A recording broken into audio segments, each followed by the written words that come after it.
네, 안녕하세요.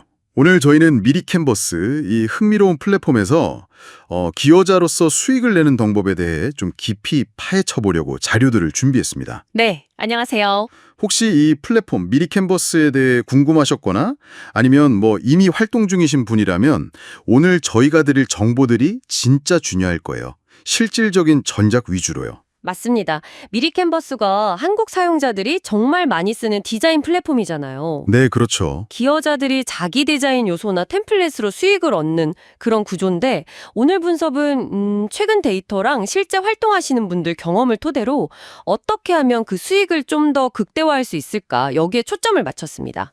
오, 정말 딱 필요한 정보네요. 내 당신만을 위한 맞춤 정보라고 생각하시면 될 것 같아요. 좋습니다. 그럼 바로 본론으로 들어가 볼까요? 제일 궁금한 거, 돈은 대체 어떻게 벌리는 건가요?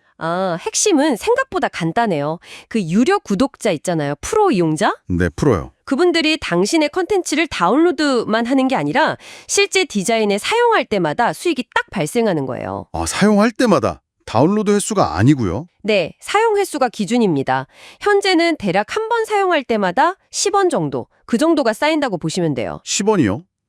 근데 이게 또 재밌는 게 인쇄물 있잖아요. 거기에 사용되면 건당 한 278원 정도로 확 뛰어요. 단가가 훨씬 높죠. 와, 278원이면 차이가 크네요. 그렇죠. 아무래도 좀 더 가치 있는 사용으로 보는 것 같고요. 그리고 템플릿 그 자체보다는 그 안에 들어있는 개별 요소들 있잖아요. 아이콘이나 사진 같은 거. 네네, 요소들. 그런 요소들이 사용되면서 수익이 차곡차곡 쌓이는 방식입니다. 아하, 그렇군요. 근데 10원이면 혹시 처음에도 이 금액이었나요? 좀 낮아진 것 같기도 하고. 예리하시네요. 맞아요. 자료 보니까 초기에는 사용당 단가가 꽤 높았어요. 한 40원 정도? 40원이요? 와, 그럼 꽤 쏠쏠했겠는데요? 네. 근데 이제 기여자가 정말 많이 늘었거든요. 그러면서 자연스럽게 경쟁이 확 치열해졌고. 그렇죠, 아무래도. 그래서 지금은 10원 내외로, 어떻게 보면 안정화된 거죠. 이게 시사하는 바가 커요. 그냥 막 많이 올리기만 해서는 예전 같은 수익을 기대하기는 좀 어렵고. 전력이 주요해졌군요. 그렇죠. 사용자들이 뭘 필요로 하는지 그걸 정확히 파고드는 전략적인 접근이 이제는 거의 생존의 열쇠로 된 셈입니다. 그리고 참고로 수익금 정산은요, 월말 기준으로 집계해서 다음 달 25일에 지급되고요. 네? 최소 10만 원 이상 되어야 출금 신청이 가능하고 뺄 때 3.3% 세금은 공제됩니다. 10만 원 기준이랑 세금. 네, 알아둬야겠네요. 그럼 그 치열한 경쟁 속에서 어떤 콘텐츠가 좀 인기가 많을까요? 소위 잘 팔리는 아이템 같은 거요? 네, 이것도 사용자들이 많이 찾는 패턴이 좀 보이더라고요. 자료를 보면 역시나 그 계절 테마? 계절 테마. 네, 봄꽃, 여름 휴가, 추석, 크리스마스 이런 시즈널 컨텐츠는 정말 꾸준히 수요가 있고요. 또 MBTI처럼 그 시기에 딱 유행하는 테마 있잖아요. 네네, MBTI 같은 거요. 그런 것도 반응이 꽤 좋다고 해요. 그 외에는 이제 비즈니스용 프레젠테이션 배경이라든지 아니면 인포그래픽 요소 같은 거. 실용적인 거. 네, 맞아요. 실용적인 디자인 소스는 늘 수요가 있으니까요. 여기서 중요한 포인트는 막 엄청 복잡하고 예술적인 그림보다는 오히려 좀 심플하면서 여기저기 활용하기 좋은 아이콘이나 이미지 이런 게 더 선호된다는 거예요. 결국 사용자들이 진짜 필요로 하는 거, 그리고 쓰기 편한 디자인? 그게 핵심이군요. 정확합니다. 예술성보다는 정말 철저하게 실용성 중심인 거죠. 자료에 나온 인기 검색어 예시만 봐도 이벤트, 학교, 유튜브 이런 단어들이 있어요. 그렇네요. 이걸 보면 사용자들이 어떤 목적으로 미리 캔버스를 주로 사용하는지 딱 감이 오죠. 그리고 예전 상위 기여자들 분석을 보면요. 초창기에는 진짜 물량 공세, 전략이 먹혔어요. 많이 올리는 거요? 네. 그래서 연 800만 원 이상 버신 분도 있었다고 하더라고요. 월 평균 한 60에서 70만 원 정도? 와, 근데 이게 최근에는 경쟁이 너무 심해져서 기존에 잘하시던 분들조차 수익이 좀 감소하는 추세래요. 어떤 사례 보니까 전년 대비 수익이 27%나 줄었다고 하더라고요. 27% 감소요? 그건 좀 충격적인데요? 그럼 그 치열한 경쟁 속에서 내 컨텐츠는 어떻게 해야 더 잘 보일 수 있을까요? 노출시키는 방법이 중요할 텐데. 맞아요. 여기서 이제 최적화 전략이 정말 중요해지는 거죠. 가장 기본은 키워드 태그 설정입니다. 태그? 네, 최대 8개까지 넣을 수 있는데 사용자가 이걸로 검색할 테니까 관련성 높은 단어를 정말 신중하게 잘 넣어야 돼요. 이게 내 콘텐츠를 발견하게 만드는 거의 뭐 핵심 열쇠거든요. 네, 중요하겠네요. 그리고 콘텐츠 성격에 맞는 카테고리 지정도 필수고요. 예를 들어 배경 그림인데 사진 카테고리에 잘못 넣으면 노출이 잘 안 될 수 있잖아요. 아, 그렇죠. 카테고리도. 클릭으로 이어지겠죠? 썸네일을 중요하죠. 네. 그래서 예를 들어 흰색 아이콘 같은 경우는 배경색을 살짝 넣어주는 센스가 필요하다. 뭐 이런 팁도 있더라고요. 오, 그런 디테일까지. 태그, 카테고리, 썸네일.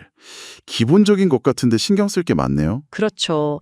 그리고 단순히 많이 올리는 걸 넘어서 포트폴리오 자체를 좀 다양하게 가져가는 것도 중요해요. 다양하게요? 예를 들면 어떤 식으로요? 뭐 아이콘도 만들고 일러스트도 하고 배경 이미지나 템플릿까지 여러 유형을 좀 갖추는 거죠. 그리고 비슷한 스타일의 컨텐츠를 시리즈로 묶어서 만들면 이것도 효율적이에요. 아, 시리즈로. 네, 사용자가 하나 써보고 괜찮으면 같은 시리즈의 다른 요소들도 연달아 사용할 가능성이 높아지니까요.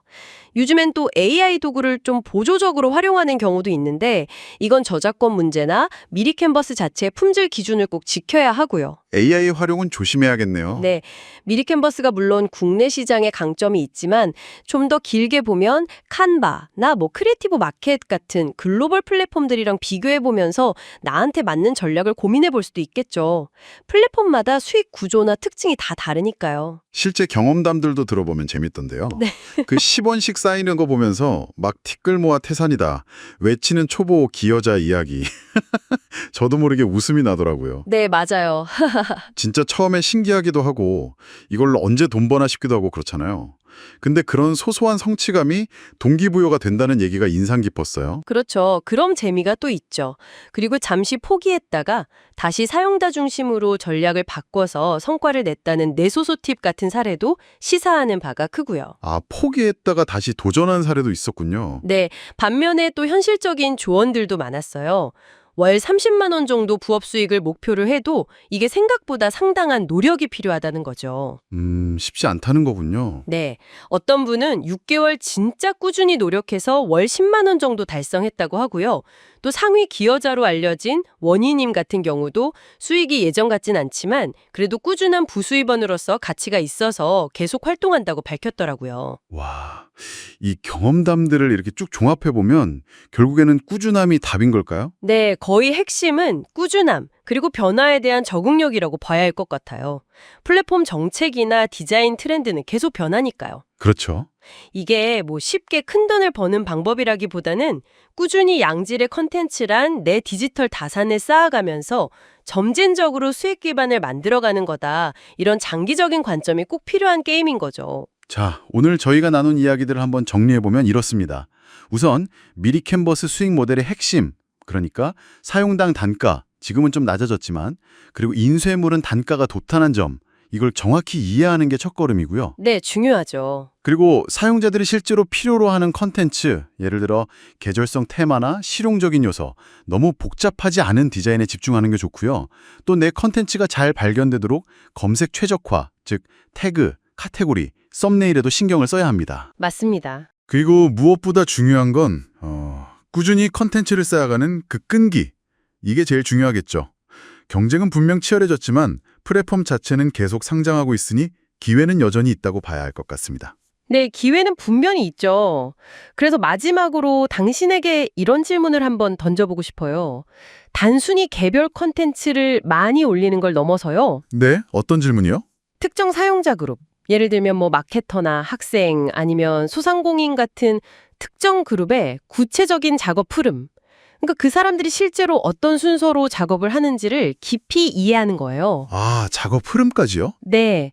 그리고 그들의 문제를 한 번에 해결해 줄 수 있는 그런 틈새 컨텐츠 묶음이나 시리즈 템플릿 같은 걸 기획해보면 어떨까 하는 거죠. 오, 틈새 컨텐츠 묶음? 네. 그냥 흩어져 있는 개별 요소들보다 훨씬 더 강력한 가치를 제공하면서 차별화될 수 있지 않을까요?